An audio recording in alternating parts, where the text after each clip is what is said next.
I'm going to take you on a journey to a beautiful, welcoming community on the shores of Lake Victoria in Kenya. Now, this community is extremely poor.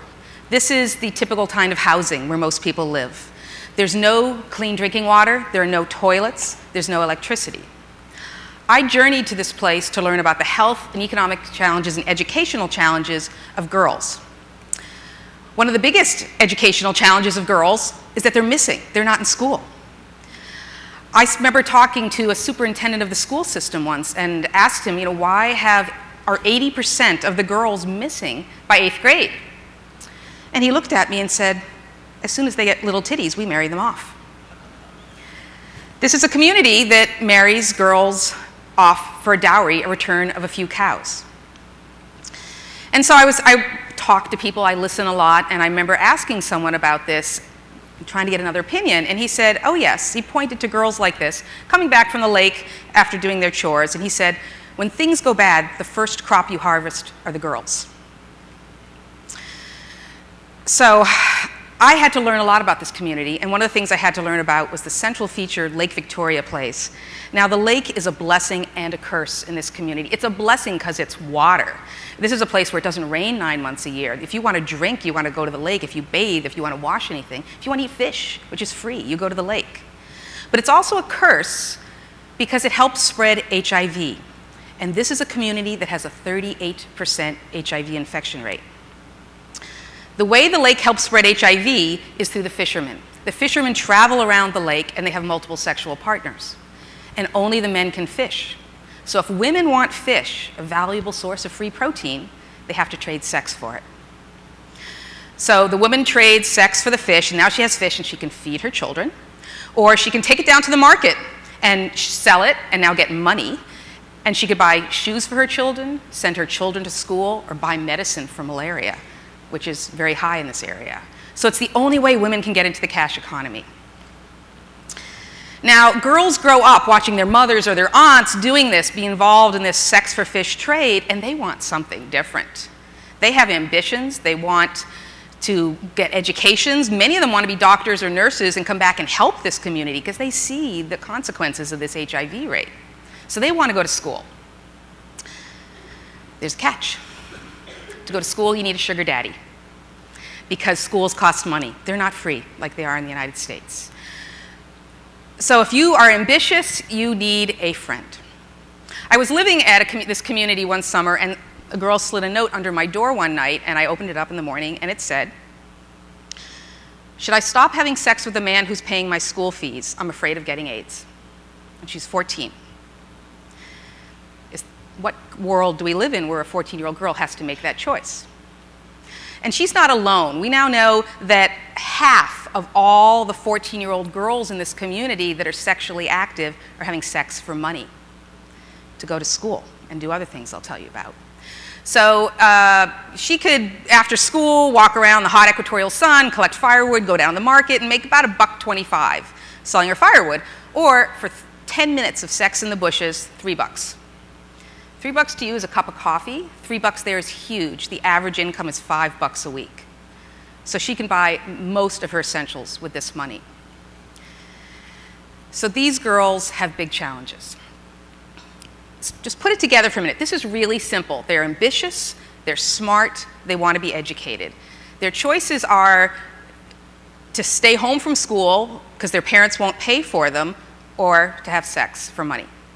Or maybe there are some families that pay for their girls to go to school, and then they get to be 12, 11, 13, and they start menstruating. They can't afford to buy pads. None of the schools have bathrooms or any water or any privacy. So they stay in their uniforms. A lot of them don't even have underwear to put rags inside of. So they stay home. And then the parents say, oh, your brother's grades are so much better. I knew it was a waste of money to educate a girl. We can marry you off for 2 cows. Or she can find a friend who will pay for her pads in return for sex. And that puts her HIV risk up higher again. So put this all together for a minute. These girls are making this decision in a community with a 38% HIV rate. I met a girl once who told me that her teacher thought she was really smart and really wanted to encourage her to study hard and to stay in school, and so he said he would give her pads for some sex on the side.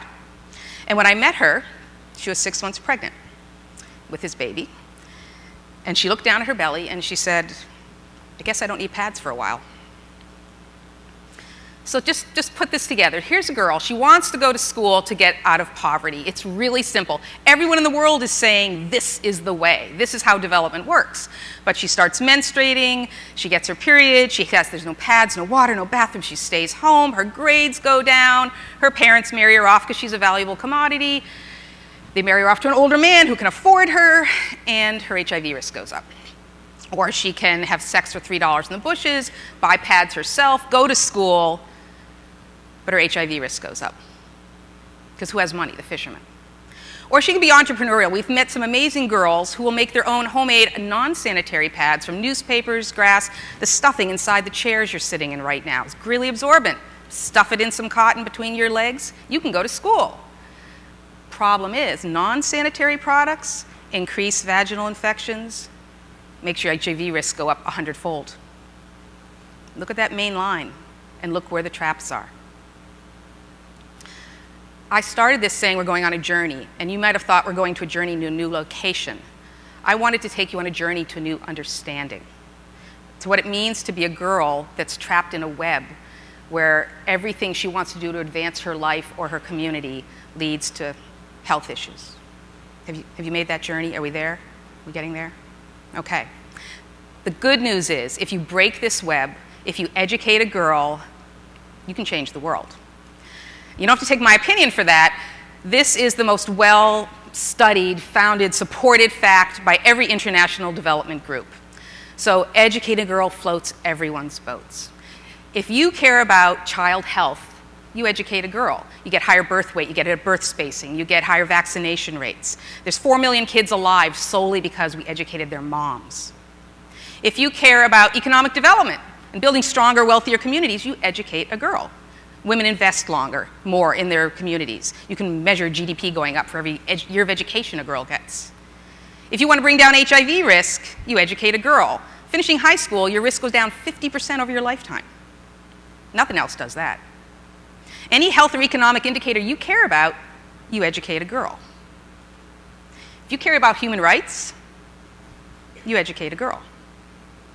So this TEDxJNJ is about caring for the future. I would say if you want to shape the future and its next generation of leaders, you educate a girl. It works. I am incredibly proud to be involved with an organization that provides free healthcare and education to girls, majority of which are AIDS orphans.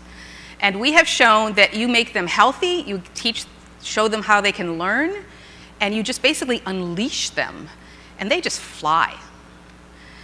Girls have been taught to be very physically quiet, to not talk in this community, and we started the first all-girls soccer team, and they are kicking butt throughout the district. We also now have a school that, as of January, is going to have 120 girls in it, and they are the first female in their family to ever go to high school. This is a flash mob they did for International Women's Day. And these are girls who have been told not to talk in public, and now they can show their power and their ambition by both singing and dancing in public, as taking over the downtown. And girls who had been told that they were never going to be competitive academically are excelling, and they're blowing the boys out of the water by a lot. And girls who had been told their whole value was 2 cows in a marriage now know what their true worth is. I didn't expect to go on this journey. I had no particular training when I started this, but I saw things, and I saw things I couldn't look away from. And because I saw, it made me the right person to get involved in improving the lives and health and education for girls. And so I ask you, what do you see in the world around you that you can change? And what journey will you go on? Thank you.